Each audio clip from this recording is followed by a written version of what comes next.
Hello and welcome to another edition of Lab Rats. My name is Andy Walker. I'm Sean Carruthers. And this is the show that demystifies technology for you. Your computers, your laptops, your wireless stuff, your Halo. You have a Halo today? I do. I've got this big bright light shining down on me. God is sanctifying you or something. It's a nice sunny day. Yeah. I feel blessed. Hey Matt, can we block out the windows next time, please? I don't have God's number. I'm sorry, guys. Okay, all right. All right, well, today on the show, we are going to get a little more techie than perhaps is normal. And I know a lot of our fans are begging for some more techie stuff. So this kind of gets into the world of camera geeks. Camera geeks, yes. Right. So if you've been out there and you've bought a digital SLR, a digital camera like that, and it's got a nice little lens on it, well, what happens if you take that lens off and buy other lenses? Which ones do you buy, and why would you even bother in the first place? Yeah. Right? I mean, that is the point of a DSLR, is the lens comes off. Is it? Yeah, it is. That's the feature. Woohoo. Okay. So we're going to get into that today. Sean, of course, is our resident camera geek. We'll talk about different lenses and why you would buy them. And then later on, we're going to do the usual picture time dance. But first, let's take a message from our sponsor when we come back. Digital SLR lenses demystified today on Lab Rats. You know, I've always wondered, like, why people would bother with different lenses. I mean, I get that you can magnify stuff or zoom in and stuff like that, but it just seems so geeky, like all these weird numbers and the twisty things and the knobby things. So today we're going to go through that, right? Were those technical terms you were using there? Twisty things and knobby things, yes. All right. So where do we start? I mean, well, I guess what it comes down to is this. One of the key selling features, as we mentioned off the top, for digital SLR lenses is the ability to take the lens off and replace it with a different lens. Mm-hmm. If you're not going to do that, then just get a point and shoot, right? Because it's cheaper usually, and it's a lot easier to carry. The flexibility of having different types of lenses for different types of situations when you're out in the field makes them a lot more flexible and convenient for you. okay. So we'll take a quick look here at this. I mean, we've got this Canon Rebel here. Do you have a field to go out into? I have a few fields. Okay, good. I'm originally from the prairie, so I had lots and lots of fields. Okay, got it. So each of these cameras, as I said, has a lens on it. It comes with a kit lens, usually when you buy it, which is just a very basic, cheap lens. You can click the button beside the lens, which unlocks it, and then you just spin it, and out it comes, and that exposes the sensor to you. So you can actually get in there and clean the sensor by doing this, but you can also take this lens off now, and take it off and replace it with a different one. Okay. So it's just really as simple as taking the cap off another lens, putting it into place, lining it up, and twisting, spinning it in place. And now it has a new lens, which is obviously a little bit more front heavy than before. Right.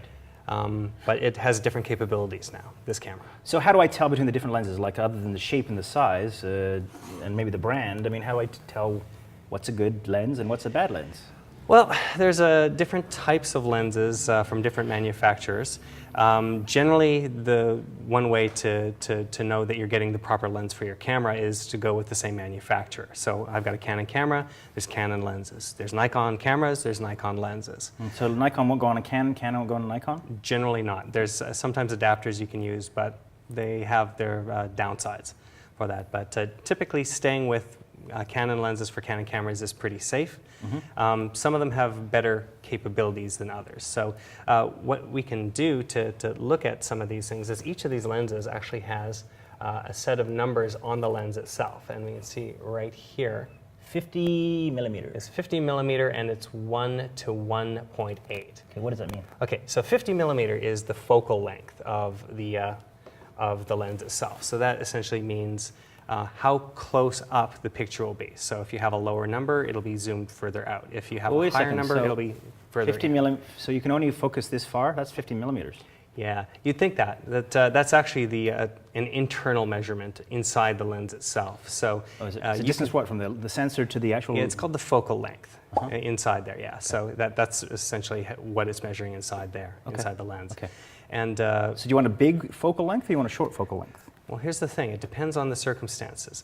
So if you want to shoot things that are really, really wide, you want a lower number. If you want to shoot things that are really, really close up, you want another number. So like a telephoto lens will have a higher number, and a very wide angle lens will have a lower number, like say 11 millimeters, okay. maybe 7 even if you're going for a fisheye or And is something 50 like sort of about the average? Because that's sort of a standard stock photo. that. 50 is a lens good thingy? prime kind of lens. That's one that will be a general kind of all-purpose-ish stock number. Okay, good. And then the other thing is, what does it say? It said 1 colon something colon yeah. something. 1:1.8. Now what that is the aperture rating. So there's a Sounds couple. like a sports score. It Didn't is the a Red sports car. Sox go 1-8-8 last night, Matt? Something like that. Dude. Yes. See, Something I don't know. Okay. So you want to know what it really means now? I do, really, I do. All right. So each lens is able to open up. It closes down or opens up to let light in. And the more open it gets, the more light you can get hitting the sensor inside the camera. Yeah, or in the old days, film. Or in the old days, film. Right. So what's that called? Aperture. That's called the aperture. Okay. Or the f-stop. So the number that you're getting, 1 to whatever, that's the f-stop that it can open up to. And the lower that number, the wider it can open. And it's also known as a faster lens because it takes less time to get the same amount of light into the camera. So in this case, this one we've got 1 to 1.8. That's actually fairly wide open. When you're going to a zoom lens that is a lot longer, typically that closes down the amount of light that you can get in, so the number will typically be a lot higher than it will be on something like that. So you'll see on this one, for example, it goes to, where is that on this lens? It goes to 4.5 to 5.6. So comparatively speaking, it's narrowed right down. You're getting less light in. It's very complicated. It is a bit complicated. You know, they should use the measurement of flavor of cheese that the Australians use, which is mild, medium, tasty, and very tasty. Don't you think? I mean, that would, Yeah. as opposed to 1 point something, sounds like an RBI batting average thingy. It is something that definitely could use a little bit of demystification on there as well. So I mean, But that's why we're here, I suppose. yeah, the one thing that they say that they tend to say is fast or slower lens, and the 1.8 is faster because you can actually take a shot, slam, bang, there it is. Right. Whereas something that's got a higher aperture number, 4.5, that's a slower lens. It means to get that picture proper, you have to sit there and hold, and it keeps the shutter open a little bit longer, which means you're going to introduce blur and you're going to introduce other things that you don't like into the image because it's taking the picture for longer. Got it. Okay. Okay. Well, let's get into the types of lenses then. So, because if I went to the store and I wanted a new lens, I'd go let's get this one because it's really big. That one is very big, but it does lens, have must be good. its drawback. We'll get to that lens in a few Okay, seconds. let's start. Where are we going to start? Okay, so typically the kit lens that you get is, it doesn't have a lot of zoom, it's not particularly great, but it's functional, right? And a lot of people will never take that off once they get their SLR camera because they don't know where to go from there. So we're going to take a couple of pictures here, or show you a couple of pictures that I took with a standard lens, okay? So it was a bit of a non-sunny day when we took these, unlike right now. Today. Maybe if we hold them up into the light up here, it'll be a bit better. But anyways, I just stood in one location, turned in 2 directions, and took those 2 shots, right? Okay, so the one thing you notice about that is they're pretty close in to those items. You can't see the entirety of either of these things. That's the turbine down at Exhibition Place. You can't see the bottom Toronto, of it. yeah, yeah. And that building right there, you can't see the entirety of that building because we can't get far enough out, right? So the first thing you want to do is look for a wide angle lens. So the one that we were shooting that one with was a 50 millimeter lens. This one goes down to 10. 10 millimeters. Right, so now compare it to this one over here. And you can see now you're zoomed way, way out. And I didn't actually move between those 2 Oh, really? shots. Same position, Same direction. I didn't Just change the walk, I lens. didn't change any zoom settings, I just changed the lens. Now we're seeing not only the entirety of that building, but we're seeing a bunch of the trees around it and the courtyard. It's a lot more. And again, Right. to get that shot here of the turbine, now we're seeing not only the entirety of the turbine, but the area around it. That's pretty cool. And again, I didn't move to change for that shot. Right. Okay. All right? Yes. Okay, so that's one of the key features of getting a wide angle lens. You get more of the shot in. Now, some of them have a little bit of zoom in them, so you can get in a little bit closer or a little bit further out. Right. Typically, there's not a ton of that inside those lenses. Okay. Now, the downside with those is it does actually warp the geometry around the outside. So, Really? especially when you go with something as wide angle as a fisheye lens. So don't take a picture of your wife with one of those because she'll look a little pudgier than perhaps she really is. Yeah, or it'll warp the features in the middle and everything on the bottom will sort of trail out. So it's not the most flattering kind of lens you can use for portraiture, and if you're trying to take a picture of a building, Yeah. you can actually get the entirety of the building in, but if you know how a building goes straight up and down on the sides typically, Yeah. it'll start Look like an hourglass. bowing. Yeah, so it'll start looking very bowed and the geometry won't be straight. So then that's a wide angle lens. So don't use a wide angle lens on your wife when she's in her new bikini because she'll hate you. That is very true. Okay. So wide angle. Yes. A little bit more expensive than a standard lens as well, but typically you can get. I got this this Sigma lens here for about $500, and The stock lens is what, 3? a stock lens you can get a fairly cheap lens for a couple $100. So it's more expensive, but it's not killer. Okay, got it. All right. Okay, so What about the big one? the big one, well, let's go to the big one now. Yay! So let's talk about zoom. So now we have the opposite problem. So you know those first two pictures that you saw of the turbine and the building? Well, we didn't get enough detail. I wanted to see more of those things, closer up. So when you go to something like this, what this is, it zooms right in. Okay. Fun. So now instead of 50, we're looking at 120 to 400 millimeters. Now, immediately off the bat, what that does is it zooms us in, even at the. There's nothing in there yet. Okay. So it zooms us right in, right off the bat. So we will lose a little bit of our ability to zoom out when we're using a telephoto lens like that. But let's take a look at the results. So now we have that building that we saw right off the bat. You can take this. And compared to the original one, we're actually seeing details in the windows on the side. And we can actually potentially even see people inside if you're so inclined to peep that way. So this is a stalker lens. That's a stalker lens. got it. Right. And again, with the turbine, we actually can go right into the center of the turbine and actually see the little antennas on the back of it. That's cool. So it allows you to get right in close and see details that you didn't see before. Right. Now, downsides of this, there's a few downsides on this, but they're more than outweighed by the positives about being able to get right up close. It's a great lens for birding if you want to see animals in their habitat. You can get right up close without actually having to walk in and disturb them. Downside, really heavy. You can't just put it on your neck like this. Like, I mean, cameras, you can design them to do this and walk around like this, and it's fine. With this lens, it's like pulling your neck out like that. Right. Okay? Second, it can be very expensive. That lens How much expensive? That lens is $1,000. Just for that one right there. $1,000? $1,000. Okay. And they can get even more expensive. If you're getting something that's even bigger zoom, they can be $20,000, $30,000 for It's the ones that the sports dudes use. the ones that the sports to dudes shoot use. the Red Sox. The Red Sox. Now, the other downside about these ones right here is we talked about this number before on this. The aperture rating, 4.5 and 5.6, that's very slow. Now, what that means is you have to hold it a lot more still.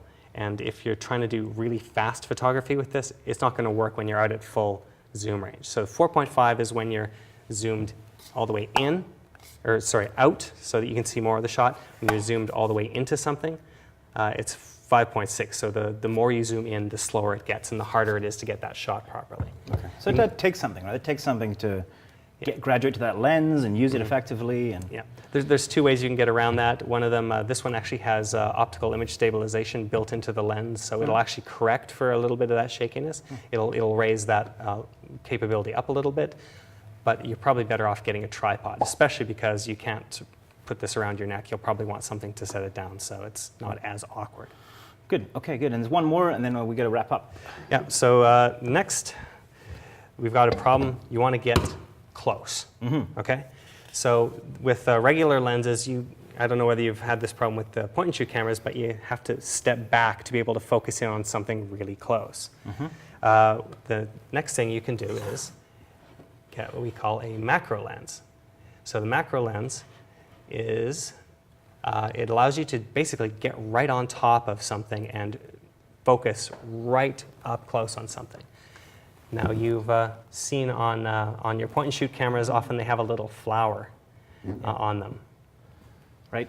And that means macro. Macro lens, yeah. This is essentially the lens that will do that for an SLR. Now, the downside of the macro lens, although it allows you to get right on top of something, is it gives you a very narrow field of focus. So with the regular lenses, I can take a picture of you like this, and everything will be in focus.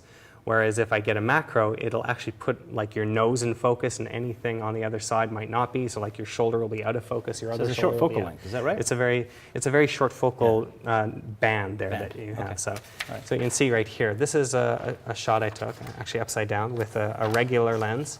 So I had to back off a little bit to get into that shot. Now I took that same photo again with a wide-angle lens, which does allow you to get in a little bit closer, or actually it gives you a little bit more of that. Right. So that's not so good.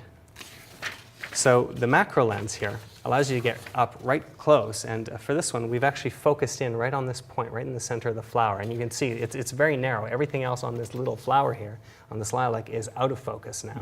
That is in focus. And by The tweaking, stamen is focused. yeah, and by tweaking the focal point here, we can actually get this drop here in focus instead. So it allows you to really pick what you want to focus on and get right up close to it. Very arty. It can be very arty. Yes.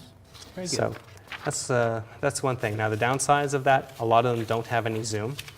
Other downside is, depending on what kind of macro you get, you have to get in closer or further away. So mine is actually, you can see it's a 105 millimeter lens. Right. So the downside of that is I have to get a little bit further away from it, but it acts like a telephoto, so I still get in close to the image itself. If you go with something like a 30 millimeter macro lens, you can get right on top of it, but the downside there is you start blocking the light.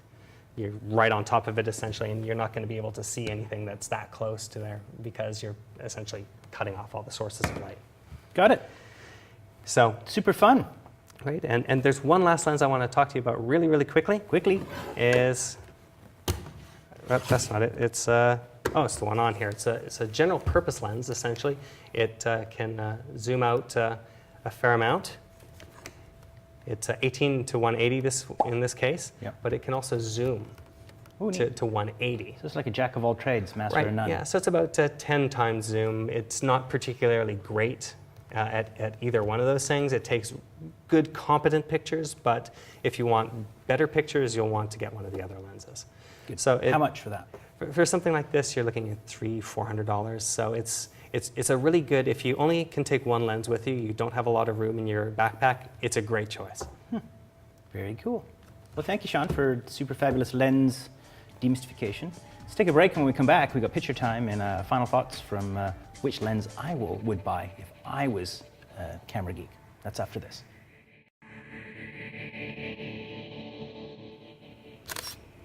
So I'm having my picture taken here by which size lens?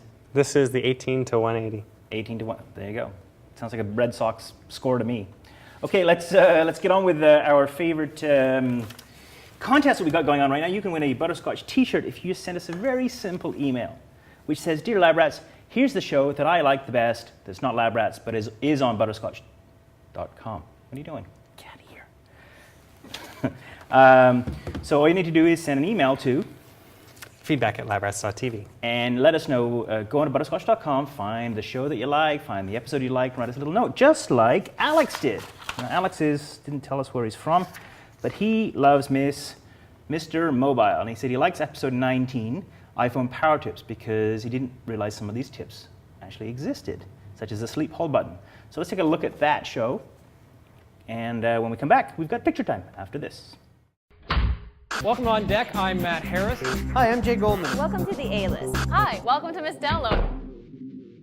Tip number 2. If you're on a really long page of information, say for example in Safari, and you've scrolled all the way to the bottom of something, Instead of scrolling all the way back to the top by just dragging your finger, you can tap on the status bar at the top of the iPhone screen. And that status bar should be there pretty much everywhere, except maybe if you're playing a game that's taken over the full screen experience. It's the bar at the top that's got your battery and signal strength indicator as well as the clock. Tap on that and you should scroll right back to the top of your page. Well, congratulations, Alex. You in a t-shirt. He also said he loves food demos, so check those out at butterscotch.com/labrats for all the Lab Rats shows. All right, moving on. Let's picture time. We have a picture. We have a picture on Yay. this episode, and if you want to send your picture in, send it to us, and we'll give you a sticker book. In fact. Oh, nice. So that's incentive. Come on. Very good. You can even get a T-shirt if you ask really if nicely. you prefer, we'll give you a t-shirt instead. So this one right here is from our viewer Greg in Virginia, and that is his bird, Trixie. Trixie the bird. He said it's a stupid name or silly name. I think. like Trixie. It's Trixie's a good name. It's a good name. I'm going to call my children Trixie. They might grow up to be something you don't want them to be. Oh, that's true. Anyway. Like you. Like me. All right, great. Well, thank you, Greg. Greg, we'll send you a sticker book, or if you want a t-shirt, we'll send you a t-shirt instead. Just don't forget to contact us, and we'll ship it out ASAP. Now, you had some final thoughts about lenses, right? Yeah, well, first of all, I wanted to know what kind of lens would you get if you wanted to get another lens for, your first digital SLR lens? I think I'm just going to stick with the point and shoot, to tell you the Point and truth. Too complicated. Like the sport scores on lenses. It doesn't make any sense to me. It's really hard. You can learn. I know. You're It's smart. Just hard, that's all. But thank you for that demystification. Now I'm a little less ignorant. There you go. For people that do want to go into this, I do have one final tip, though. Oh, good. And that is to protect your lenses. There's one quick thing you can do for any of these lenses Yes. that will help a lot, and that's a UV filter. Oh, yeah. Now, a UV filter is designed technically to cover up or to filter UV radiation from this. But you know what it also acts as? It acts as a good lens cover. Oh, yeah. And not only prevents dust and other stuff from hitting it, prevents it. You can do that and it won't actually damage the lens itself. And you can wipe it right off. Don't hit it too hard. It's a little bit expensive. It's about $30, so it's not 100% cheap, but compared to replacing a $500 lens or a $1,000 lens, thank you. It's a wise investment, I find. Cool. All right. Well, thank you for watching this week. Thank you, Sean, for your insights into lenses. Don't forget you can check out our show notes about this show at butterscotch.com/labrats. See all of your favorite shows from butterscotch.com. My name is Andy Walker. I'm Sean Carruthers. And thank you for playing this week. We'll see you next time. Are you ready?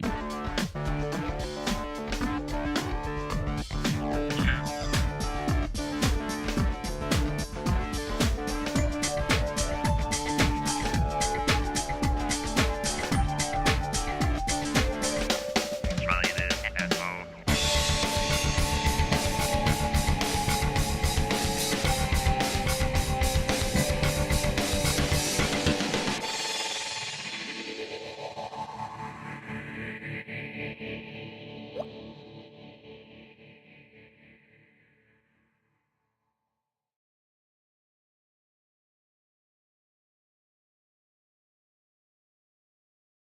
Gentlemen, please welcome to the stage, Trixie Walker. That's right. I didn't want to go there. I really wanted to go there, and I didn't want to go there.